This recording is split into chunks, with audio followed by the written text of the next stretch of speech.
Welcome back to The Ghouls Room. I'm Jilly. I'm Jessy.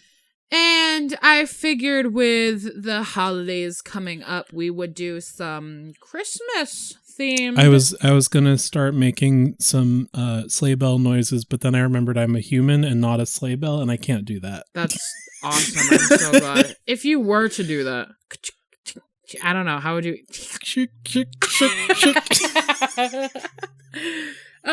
Anyways, that's beautiful. That's amazing. So, I have two. Hear that? The holidays are coming. It's time, right? Or it's here. What did she say, Mariah Carey? I thought you were referencing Poltergeist.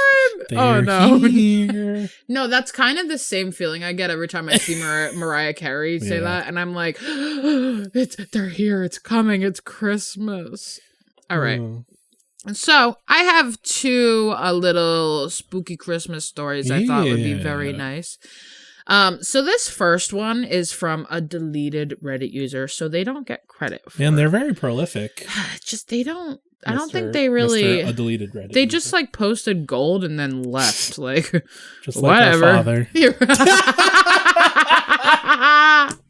That's so funny. Sorry, what's this story called? Deleted. No, I'm just kidding. There's no title, so I'm just gonna call this 16 Christmas Eve. Okay. Because they're 16 and it's Christmas Eve. It sounds like a Hallmark movie. Like, Madison lives on 16 Christmas Ave, but can she find the true meaning of Christmas? Do you think anyone's done a Christmas Eve, Christmas Ave pun? I feel like that's Christmas Eve, Christmas Ave. Yeah, I feel like probably. I feel like that's gold. It's gold, Jerry. It's gold. It's gold. Right, sorry. Continue with 16 Christmas Eve. The night before Christmas. The night before 16. Not a Redditor was posting. Sorry. Continue for not real. A Facebook post in sight. All right. This happened to me when I was 16 on the night of Christmas Eve. I remember the day very clearly. Your title makes sense now. Yeah, thank you. So I wanted to tie that in case everyone was confused. Yeah. I was in bed trying to fall asleep. I was half asleep when I heard footsteps across the living room moving towards the restroom. There arose such a clatter.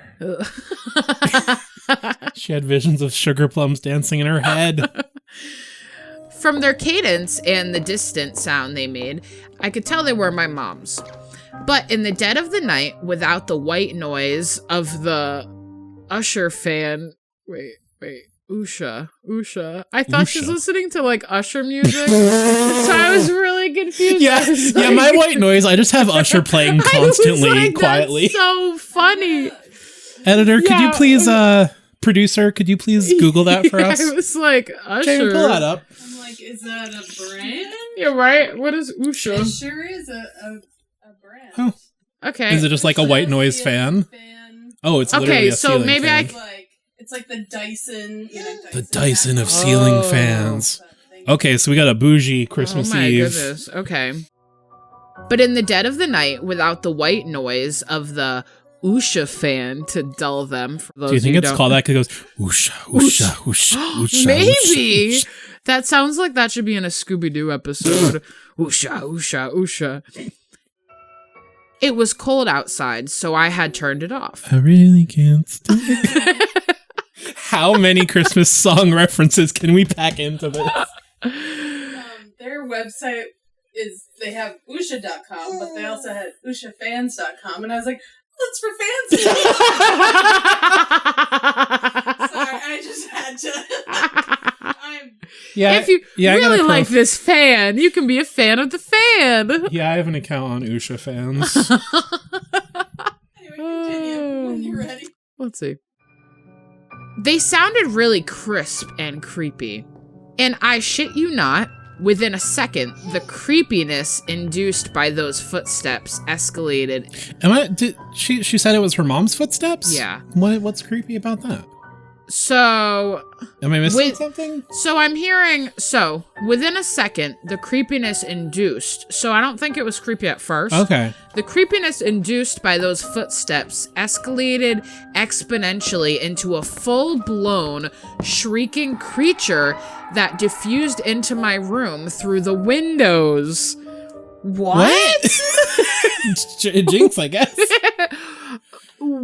Unless her mom's been dead for 10 years. I mean, that's fair. We didn't ask if her mom's actually alive. The footsteps got louder? In the hallway, but then shrieking creatures came in through her windows. Oh, man. Okay, let's continue. It did not have any discernible form to it. It was shapeless, but it did have eyes. Ooh, that much I could tell. Burning yellowish orange eyes. Oh. Pennywise, or what's that creature? Yeah. Yeah? No, but like, what's the creature? I don't think it in has. the lore. Like, in the whole Grand Dark Tower multiverse, it might have a proper name, but I don't know if it does.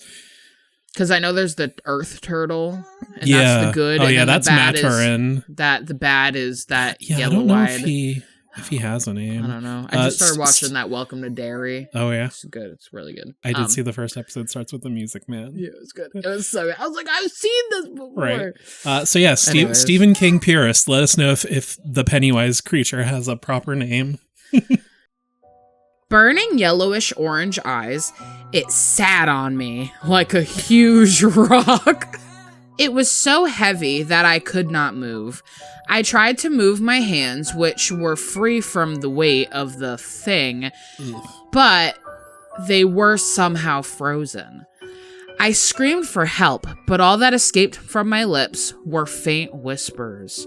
My heart was racing. My eyes were open throughout the ordeal, staring into nothingness and the creature's eyes at the same time.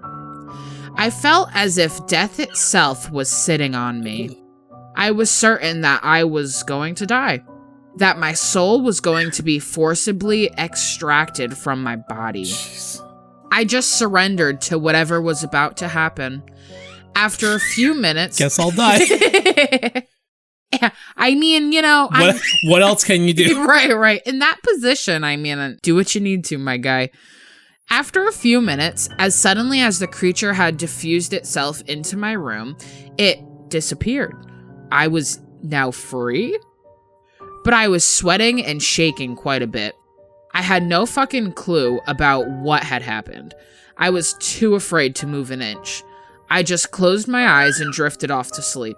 How do you sleep after that, is my question.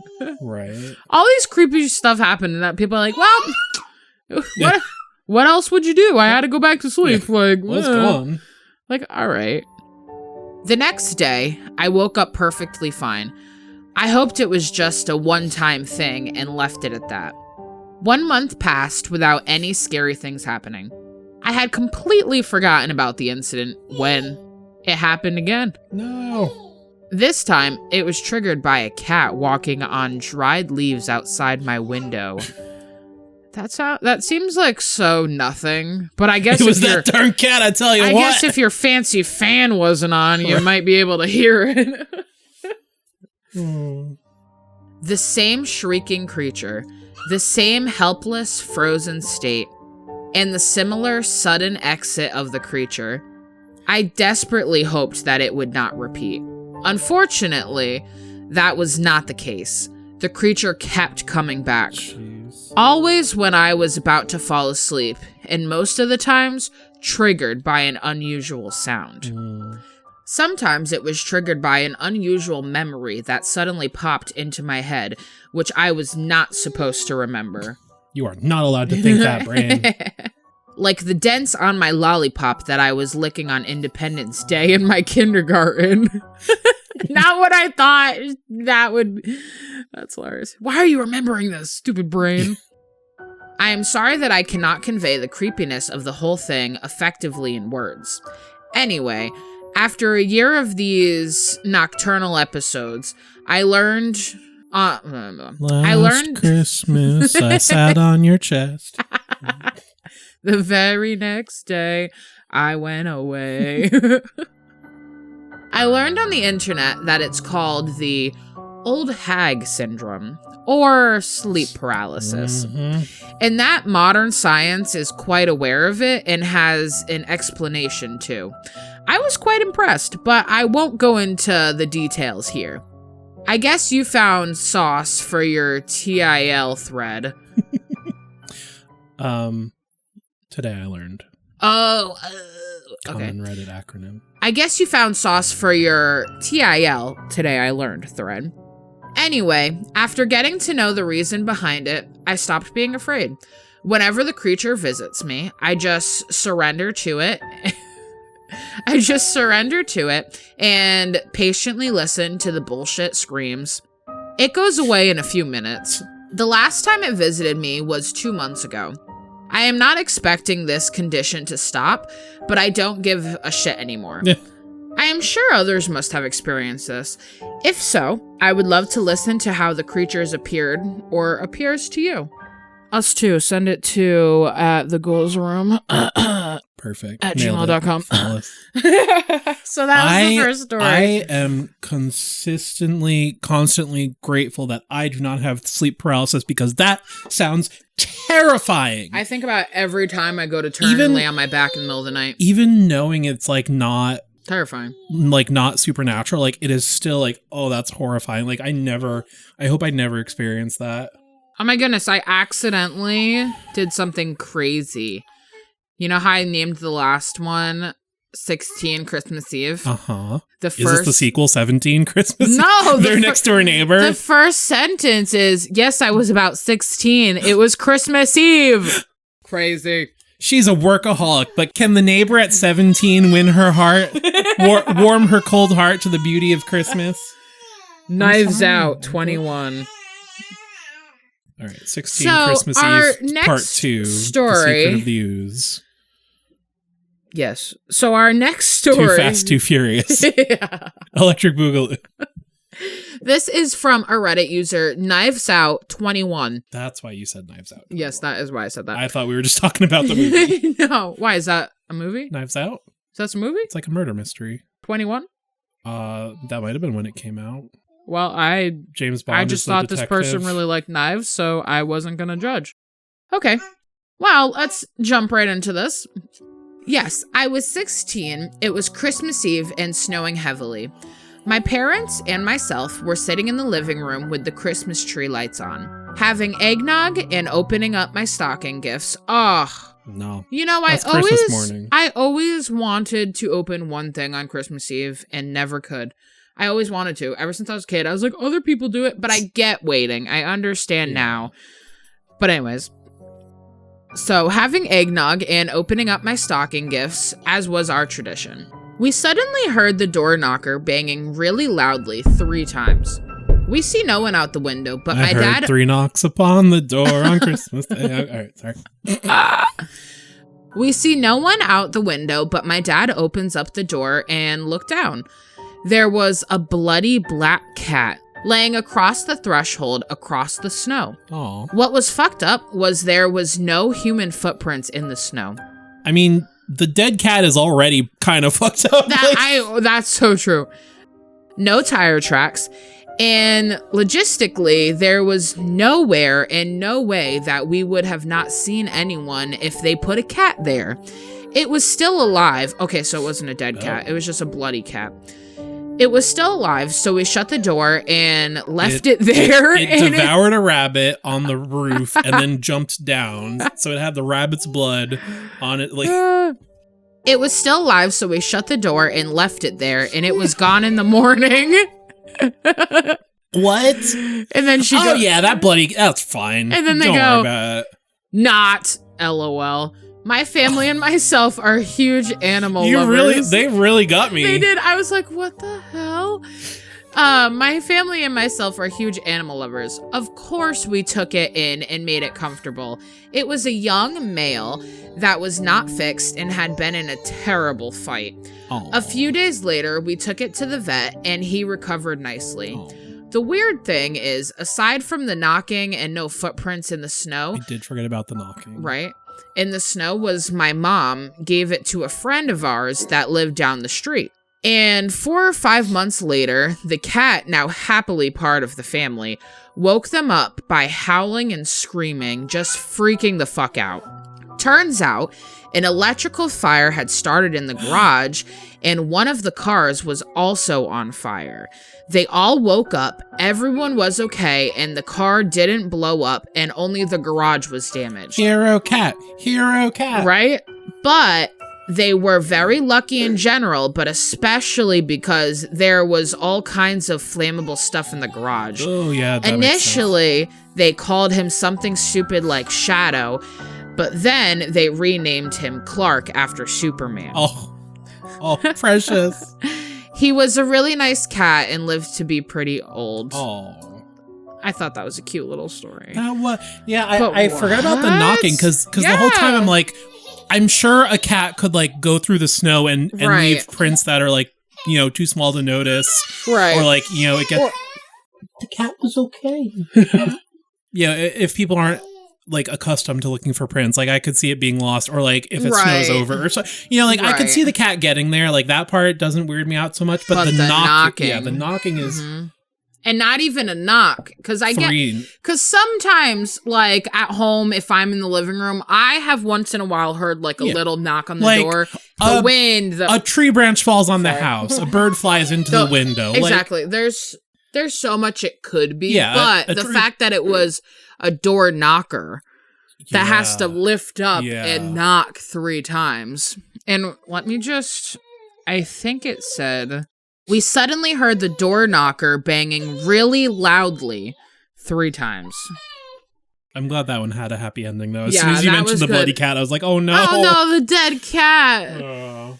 But, yeah, so those are my Christmas stories. It's a Christmas miracle. Do you have something for me? Not Christmas related. Oh, well, that's pretty fucked up. That felt so... Jill closed her laptop and then just like stared me dead in the face. I was like, I am prepared, but now I feel put on the spot. Are you wearing a Batman shirt? And little Superman. Why does he look like the Lego Batman, though? Because he's wearing armor. No, it's his face. He's old. Why is his face? Why is he old? He's wearing armor. He's got like a big helmet. Why is he so old? Because it's based on The Dark Knight Returns. So why Superman's in the background? That's crazy. Oh, wait. My goodness, you're right. Superman story and I got my Superman shirt. Crazy. And he's a Shadow on your shirt because the name was Shadow at first. My goodness. For those of you that think we're making this up, we're not. He's really wearing it. Thank you. Take a picture. This photo will eventually be posted everywhere. Well, I guess what we know we're doing for the social post for this episode. All right, not Christmassy, but we are returning to the Search and Rescue No Sleep series that we have been thoroughly enjoying. Well, don't speak for us. No, I already thoroughly enjoyed it. You've been sitting here listening. I like it. She's not a fan. So we are on to part 4. Content warning, child loss and death.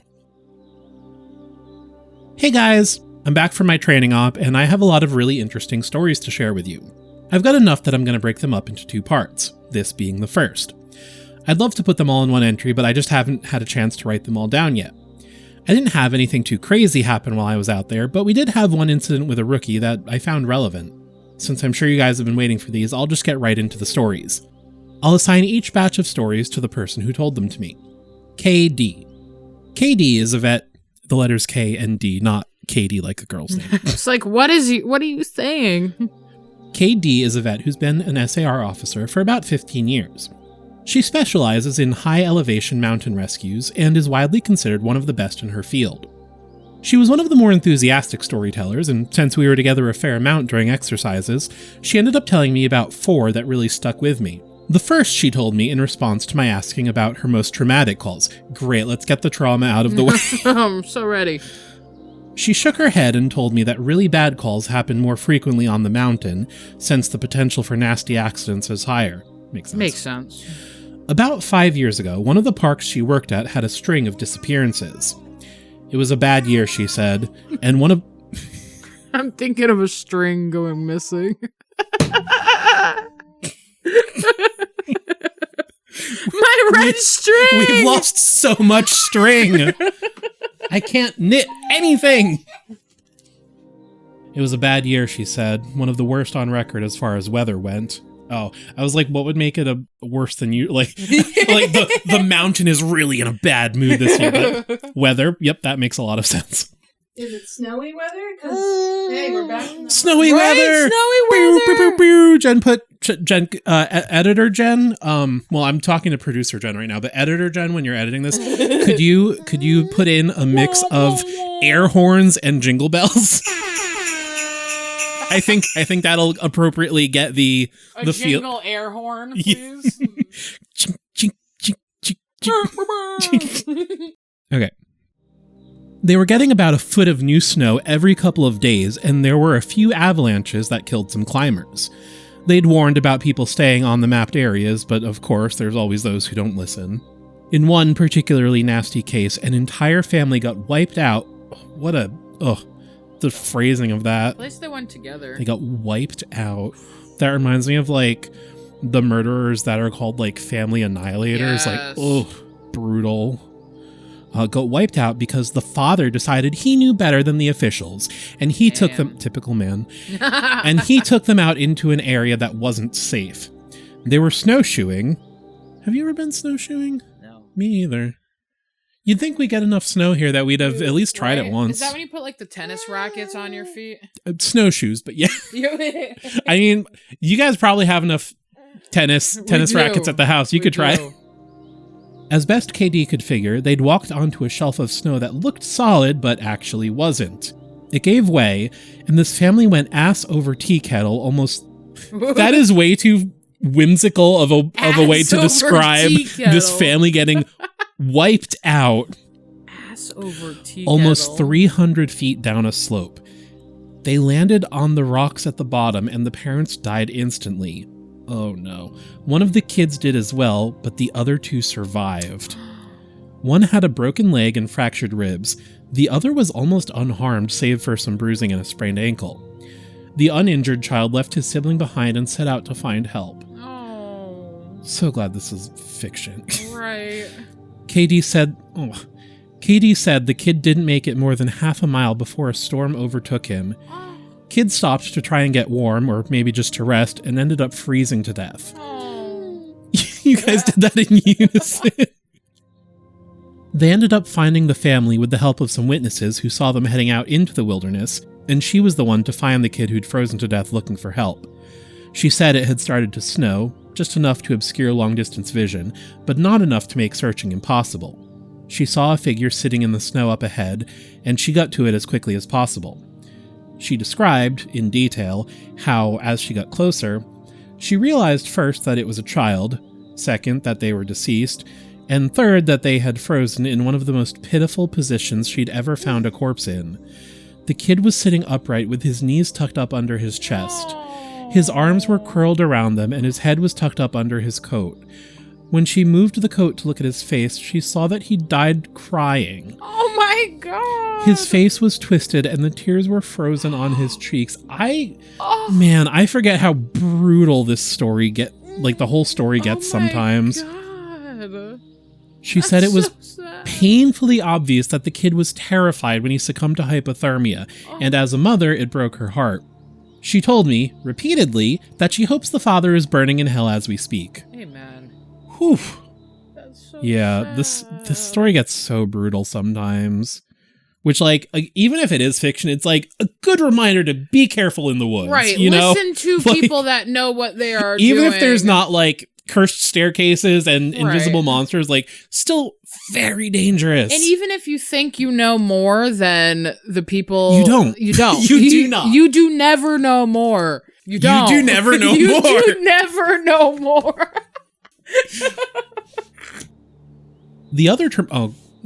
Good, another traumatic story. Oh, the other traumatic story she told me that stood out in my mind was one that happened when she was a rookie. Her team got a report of an experienced climber who hadn't come home the previous day. His wife was convinced that something bad had happened because he'd never failed to come home on time. And like, this is like, even what we were saying, like, if you think you know more than like the experience, like, you don't. Even the experienced people, right? Accidents. Like, there was an actor a year or two back, Julian Sands, who apparently like loved hiking, always out there all his life. He ended up going missing and dying, like just like out in the wilderness. Or people that climb, what's that really famous mountain? All the bodies on Everest. Yes. Yeah. They're clearly experienced to get that high, and they all died. They went out looking for him and had to climb what sounded like some very technically challenging parts of the mountain. They got to a relatively flat area, and KD started seeing blood in the snow. Maybe it's the cat from earlier. It was a snowy... She followed the trail, and as she went, she started seeing little bits of tissue. I was about to ask if they meant, like, blowing your nose or, like blood and tissue. Guts. But she wasn't sure exactly what body part it had, what body part it had come from, but the farther she followed it, the more there was. She follows this blood and tissue trail to a sheltered area under a cliff face, and she finds the climber. She said there was so much blood, more than she'd ever seen before. He was lying face down, one arm stretched in front of him, as if he'd died crawling. Okay, I was wondering if he was alive. Right, I was like, is he alive? She looks closer and sees that he's been partially disemboweled, which is where the tissue she'd seen had come from. The guy has an ice pick tucked into a hip holster, and it's covered in blood.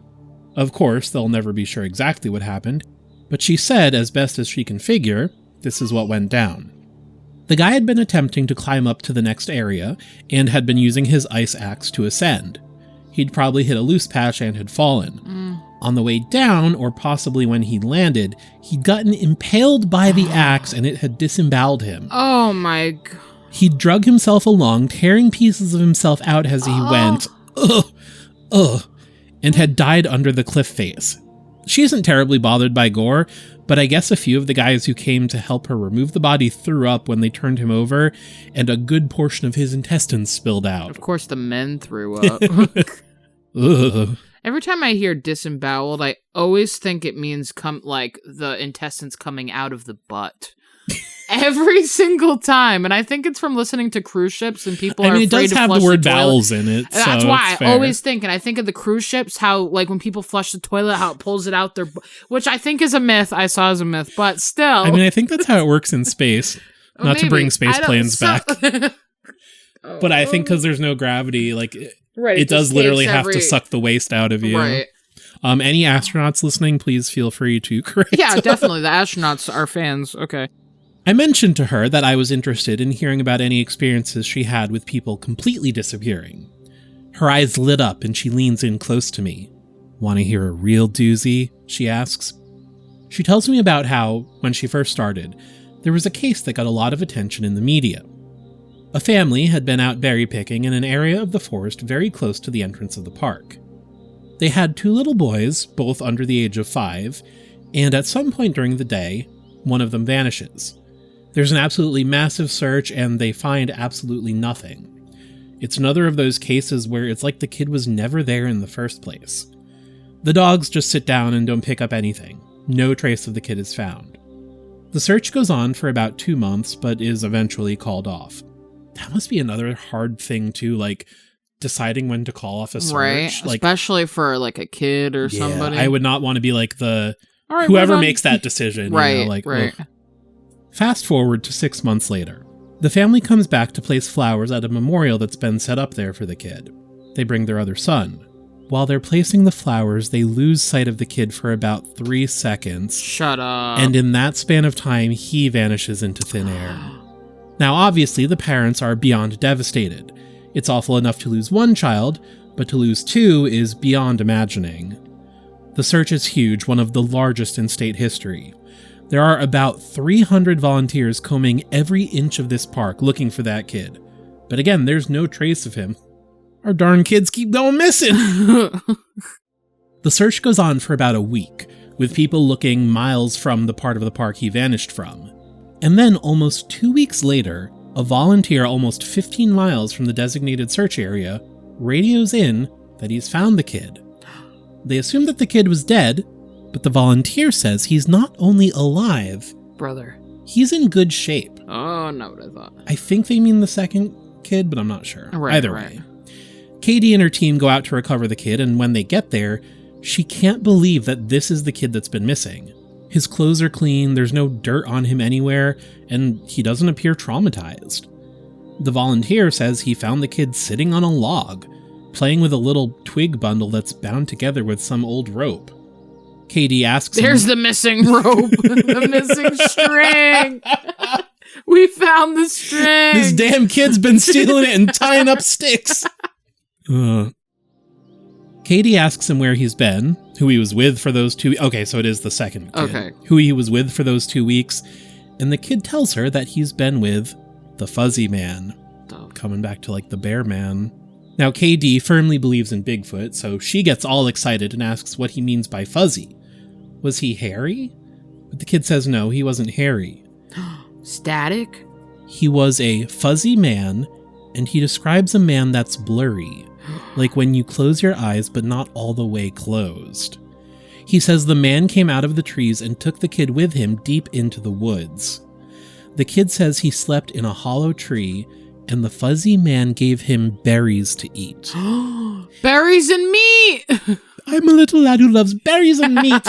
I'm a fuzzy man. Oh. Berries and cream. Berries and... Katie asks if the man was mean, if he scared the kid, and the kid says, no, he wasn't scary, but I didn't like how he didn't have eyes.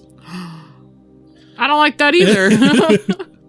Katie says they get the kid back to headquarters, and a cop takes him into town to talk to him more about what happened. She's friends with the cop that talked to him, and she said the kid described being kept in this tree by the fuzzy man and given berries whenever he was hungry. He was allowed to wander around a very specific clearing, but when he tried to go further, the fuzzy man would get mad and yell real loud even though he didn't have a mouth. Of course. When the kid got scared at night, the fuzzy man made it go brighter and gave him the twig bundle. He said the fuzzy man was going to keep him, but he had to let him go because the kid wasn't the right kind. He either can't or won't elaborate more on that. The cops are just sort of left scratching their heads, and the search for his brother is renewed with no results. The kid has no idea where his brother might be, and they never find him. The last story that KD told me was of something that happened to her when she got separated from her training group when she was a rookie. They were learning the basics of high elevation belaying on a well-mapped side of the mountain, and she had to use the bathroom. She went off about 50 yards from the group during a meal break and did her business. I'll tell the rest exactly as she told it to me. Sorry, I'm thinking of her going to the side doing her taxes. Be right back, guys. I have some business to do. Quarterly taxes, yeah. Yeah, the faceless man is one thing, but have you seen the IRS? Ooh, that's scary. I'll tell the rest exactly as she told it to me. So I go to take a piss, and once I'm done, I start going back to the group. But I've only gotten about 5 feet when I realize that I have no idea where I am. And this wasn't I got turned around, lost. I mean, I had literally no fucking clue where I was. If you'd asked me, I don't even think I'd have been able to tell you what state we were in. It was sort of how I imagine people with amnesia feel, you know? You're completely lost and you have no idea what to do. Oh, is this the story I'm thinking it is? We'll see. I don't know. But the longer I stand there, the more confused and turned around I get. So I started walking. As I recall, I just picked a random direction and went for it. And as I'm walking, it's just getting worse and worse, to the point where I have no concept of why I'm on the mountain in the first place. I'm just trudging through the snow, and then I start hearing this voice. It's kind of inside my head almost. Like if a frog could talk. I don't know. My baby. I don't know how to make all that. Low and croaky. Okay, all right. And it's telling me over and over, it's okay. It's so I'm not I hate okay. that. Oh, well, I'm gonna keep doing it. You just need to find something to eat. Find something to eat and you'll be okay. I hate that. Just keep walking and find something to eat. Eat. Eat. So I start looking around for anything that I can eat, and I swear to God, I've never felt that hungry in my whole life. It was bottomless, and I think I'd have eaten just about anything you put in front of me right then. I had no concept of time, so I had no idea how long I'd been out when I hear an actual voice coming toward me. I go toward it and see one of the other SARs, and he looks fucking terrified. He's running toward me, asking if I'm okay and what the hell I'm doing out here. And the scary thing was, as he's running towards me, I kind of see myself reaching into my belt for my hunting knife. I'm not even really thinking about what I'm doing, but what I am thinking is that I have to eat. If I don't eat, I'll never be okay again. So I just have to eat. He sees me doing that and he backs off right away. He yells at me to put my knife away and that he's not going to hurt me, and that kind of snaps me back. All of a sudden, I know exactly where I am and I put the knife away. I run to him and ask him how long I've been gone, thinking he'll tell me I've been gone for half an hour or so. But he tells me I've been gone for 2 fucking days. I've gone over 2 peaks and ended up almost on the other side of the mountain. And if I'd kept going, I would have ended up wandering into about 300 miles of wilderness. They'd never have found me. He can't believe I'm not dead, and of course, I don't know what the fuck to think. To me, no time has passed at all. I don't say anything. I just go back with him to a rendezvous point, and I'm taken back to HQ to be airlifted to the hospital. When I get there, they do all kinds of tests and try to figure out what happened. As best they can guess, I had some kind of weird fugue state, which is kind of like amnesia or a weird seizure that knocked my brain out of whack. But the truth is that we really don't know. It's never happened again, but I'll tell you, ever since then, I never go out there alone. People rag on me for making them come with me when I have to leave the group, but I just tell them that listening to me piss in the snow is better than losing me for 2 fucking days on a freezing mountain. That is one of, alongside the staircase, that is probably the story that has stuck with me the most, because I think it's intentionally going for something. Does it, not to like test you, but does it make you think of anything? No. I think besides like turning cannibal, but that. Well, so even though it's never made explicit, much like everything else in the story, I think this is their interpretation of a Wendigo myth. Because yes, because that's what they go extremely hungry and they need to start eating people because they're so hungry. Yeah, yes. They are people that have turned to cannibalism, and then it's, you know, like an evil and spirit. And the voice, that's that basically like they keep wanting to consume. Right. And she said she's never been that hungry before. Like it could be me reading into things because it is subtle enough, but like just the way it's written, like, I think that's what they're, and I think it's just such an interesting, like, perspective of, like, because usually it's, like, a lot of people nowadays in pop culture make it, like, this big deer monster and, like, all this, but the original myths... A starved person that eats people, and then turns into the monster itself. I just think it's such an interesting perspective of, like, being the person who's in the middle of, like, succumbing to that. Right. And, like, it doesn't say, you know, it doesn't explicitly say, like, oh... Then the other rangers told us about the myth of the Wendigo, you know, blah, blah. And like, even... I want to know why he was so scared looking at her. Oh, do we think it's just because they found her after because 2 she's days? been gone for 2 days. That makes sense. I thought he like saw something and I was like, that's so spooky. And like, even like the voice that tells her to eat, like, maybe that's a Wendigo. Maybe that's like something completely unrelated. And that's what makes, you know, this, like it... That's crazy. Even when I think they're doing such a specific mythological thing, it's still vague enough that like you don't know. Yeah. Right. So, when she peed, she could have hit her head or something. Right. Something could have happened. Oh, she could have got a raging UTI, and I don't know. But yeah, so that was one of my favorites that always stuck with me. Yeah, that's crazy. EW, Entertainment Weekly. Ew. The next person I talked to was EW, a former trainer who now works as an EMT. He still comes to ops like this to help out, but doesn't work full-time for us anymore. He specialized in finding lost kids. He just seemed to have a sixth sense when it came to knowing where they'd gone. He's a legend among the more senior vets, but he gets embarrassed if you compliment him on his work. Typical. He kidnapped the gotta kids. love a humble... That's why he knows where they are. He sat down with me at a dinner one evening, and we ended up swapping stories. Most of them were just casual, but when we got on the subject of our weirder calls, I mentioned that I'd had a buddy who'd gone up a set of stairs. He got kind of quiet and asked me if I'd heard of a little boy who'd disappeared from his park a few years back. I hadn't, so he told me this story. They were out looking for this 11-year-old boy, Joey, who'd gone missing near a river. Of course, the first thought was that he'd fallen in and drowned, but when they brought dogs out, they led SAR officers away from the river and ended up in a very densely forested area. When we do searches for people, we search in a grid pattern, and we search every box of the grid incredibly thoroughly. What EW's team noticed right away was that a very strange pattern was emerging. Oh, I remember this. Dogs in alternating boxes were picking up Joey's scent, but losing it when they overlapped with another box. If you think of a checkerboard, Joey's scent was being picked up in random black squares, but never in red.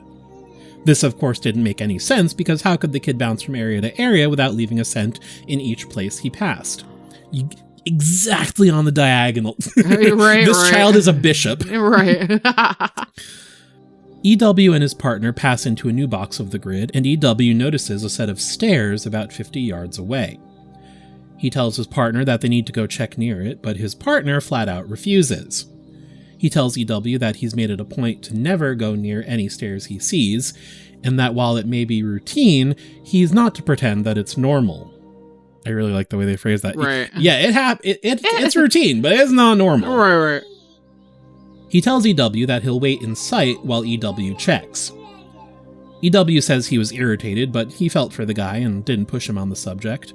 And this part's like in quotes. I walked over to the stairs. They were small, kind of like stairs into a basement. Wait, so would it be stairs out of a basement if they go up?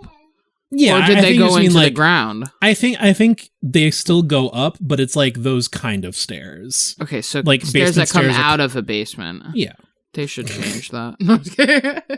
I think they just mean like, right. A lot of basement stairs are like just like wooden. Very simple, little thin, wood, whatever. I don't really feel strongly one way or the other about them, the stairs I mean, so I wasn't scared or anything. I guess I'm like everyone else, and I just prefer not to think about them too much.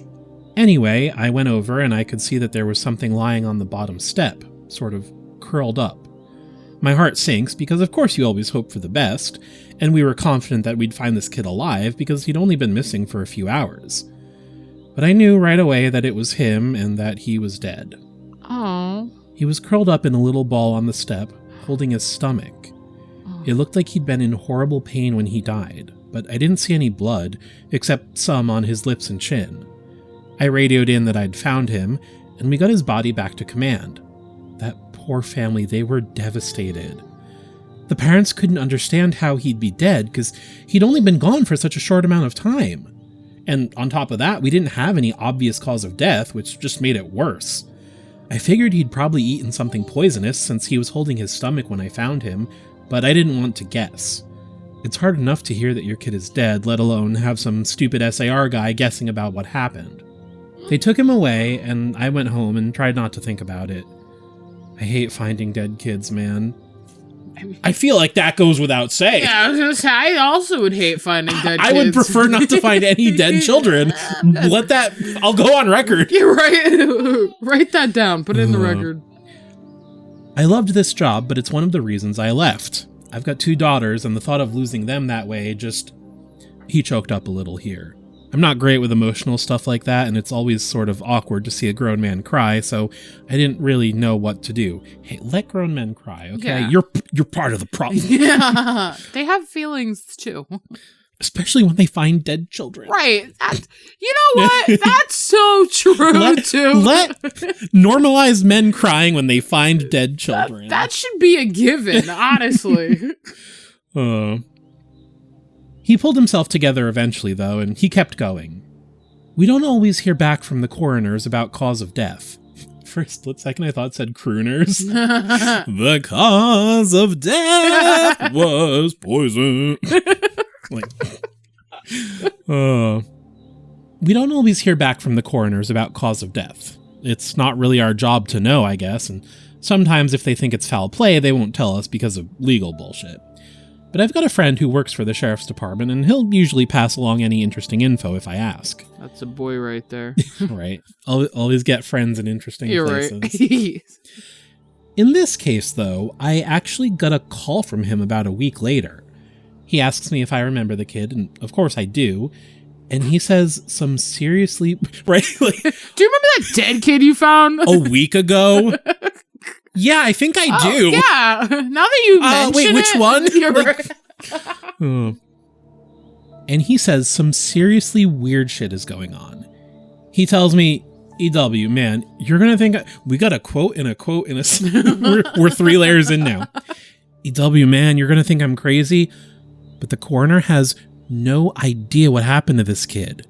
He's never seen anything like it. My friend goes on to tell me that when the coroner opened the kid up, he couldn't even believe what he was seeing. The kid's organs were like Swiss cheese. Quarter-sized holes were punched clean through just about every single organ this kid had, aside from his heart and lungs. But his colon, his stomach, his kidneys, and even one of his testicles were full of these clean holes. My friend said the coroner described it as if someone had taken a hole punch and punched holes out of everything. They were so neat. Not on the outside, right? Just the inside? But the kid didn't have a scratch on him. No entry or exit wounds. The closest anyone there had ever seen like it was a guy who'd filled himself full of buckshot a year or so back while cleaning his rifle. What? It's I'm not a gun person, so gun people don't at me. Buckshot, it's like when you put in a shotgun and it's like a bunch of like a spread of pellets. Oh, so we ate pellets? He shot himself by accident. Oh, why couldn't they just say that? That's not as funny. Not as funny. Oh. But still funny. A little funny, just not as funny. A little funny, but... No one had a clue what could possibly have caused it. My friend asked me if I'd ever heard of anything like it, or if we'd had similar cases in the past. But I'd never heard of something like that, and I told him I wasn't going to be of any help to him. As far as I know, the coroner determined the cause of death as something like massive internal bleeding. But no one knows what really happened. I've never been able to forget that kid. I have nightmares about it sometimes. I don't let my kids into the woods alone, and when we go together, I never let them out of my sight.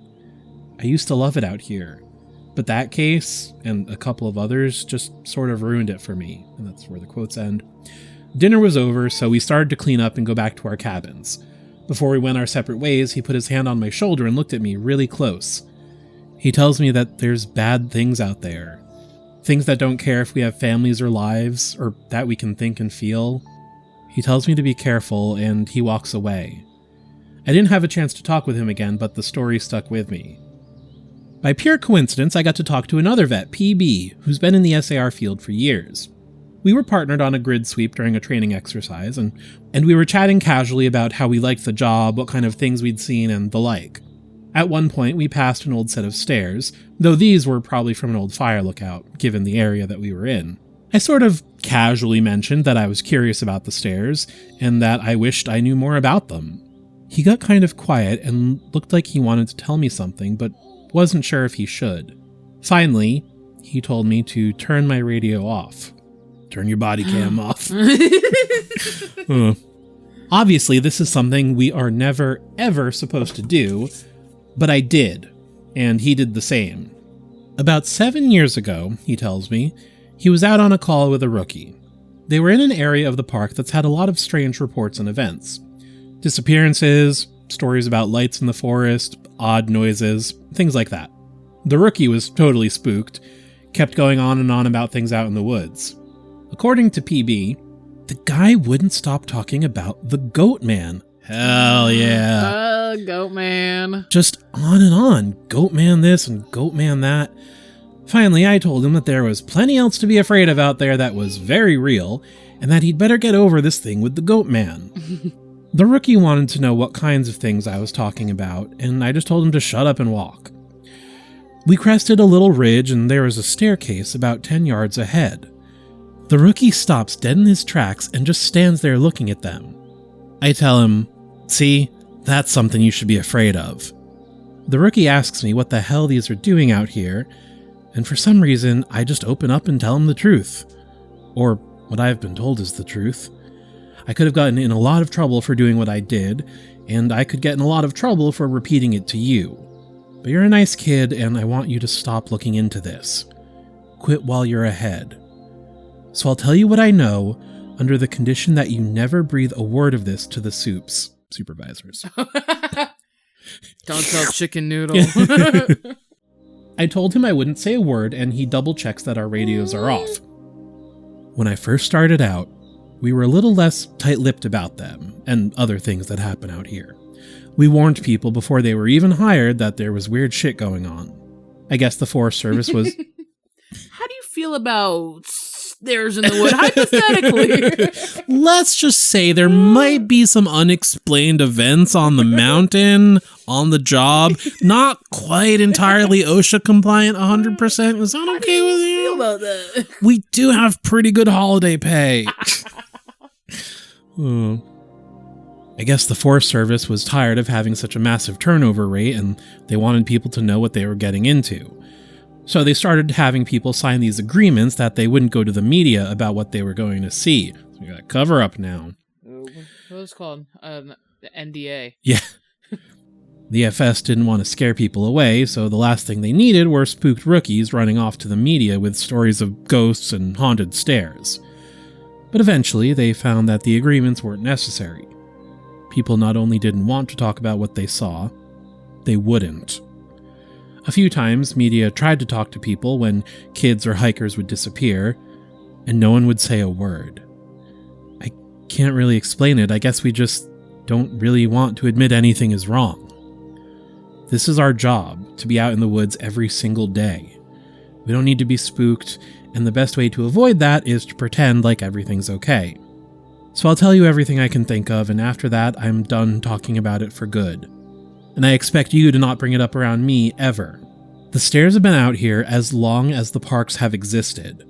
We have records going back decades describing them. Sometimes people go up to them and nothing happens. Other times... Look, I really don't like talking about this, but sometimes really bad shit happens.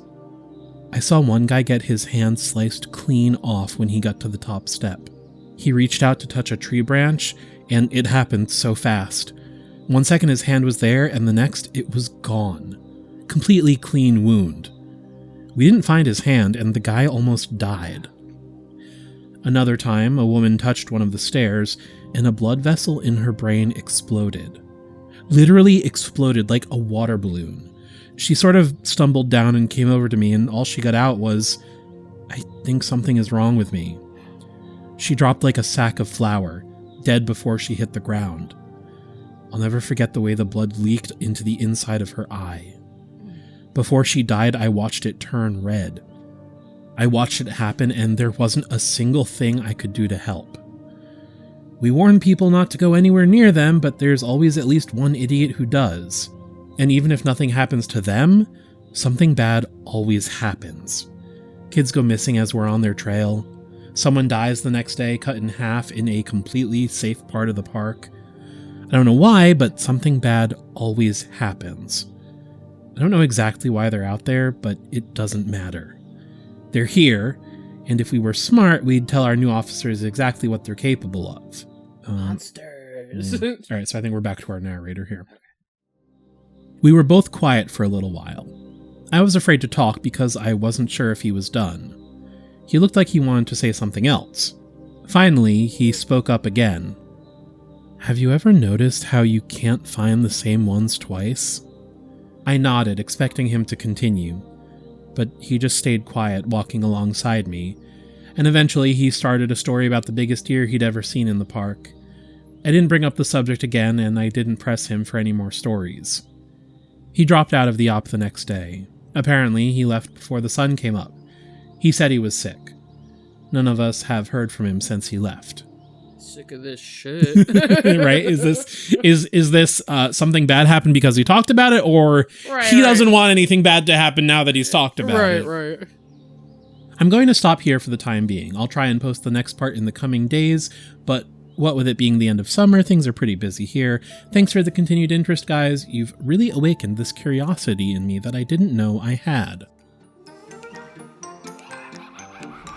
And that is the end of part 4. That was good. So good. That was so good. So many good Crazy. like, I think it's partially from like things that are still to come, but Right. since it's talked about like the hand being cut off, like there's definitely some sort of like dimensional, like it feels like a Did it go into portal something? or something, like Right. so interesting. And they couldn't find the hand. Clean up, like yeah, exactly. creepy. It kind of makes me think of like a meat grinder. If you just and it's such a straight. I don't know. Yeah, love it. So good.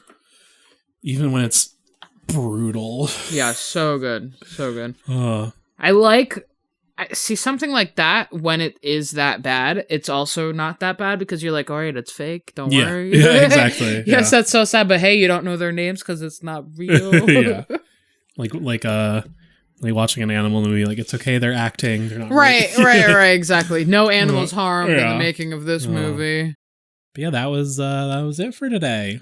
That was good. That was some good stories. Hope you leave with a sense of Christmas cheer in your heart.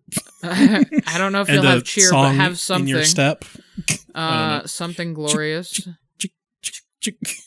Jingle bells, jingle. Wah! That was an air horn. Oh, right. Boop, boop, boop. Anyways, well, thank you for joining us. Again, you can find us wherever you find podcasts. It's The Ghouls Room. We would love if you have any spooky stories. You can send that in at... It's theghouls.room@gmail.com. We would love any kind of stories. We are thinking of having a phone number possibly soon. If you do not want to write and you still want to tell us some stories, we are looking into that. But as of right now, if you want to send us any voice memos wherever you can find us and however you want to share your story. We have a website. It's beautiful. theghouls.room.com. Well, thank you for joining us today. We hope you have some happy holidays. Yeah. Eat great. Spend time with your family. Lots of love. If you like your family. Send us spooky dooky stories. Anyways, I'm Jilly. I'm Jessy. And thanks for listening to The Ghouls Room. Wash your hands. Flush on the way out.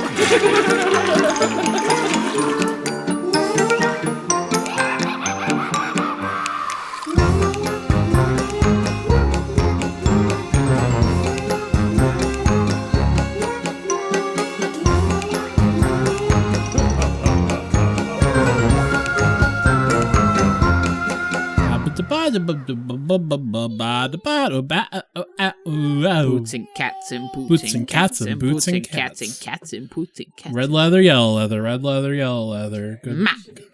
Okay. Chocolate cookie, chocolate cookie, chocolate cookie, yum yum yum. Chocolate cookie, chocolate cookie, chocolate cookie, yum yum yum. And Oreos, a chocolate Oreo. I love the creamy filling in my chocolate Oreo. I'm about to smack you. That's not really Christmassy. Well, it's November, so.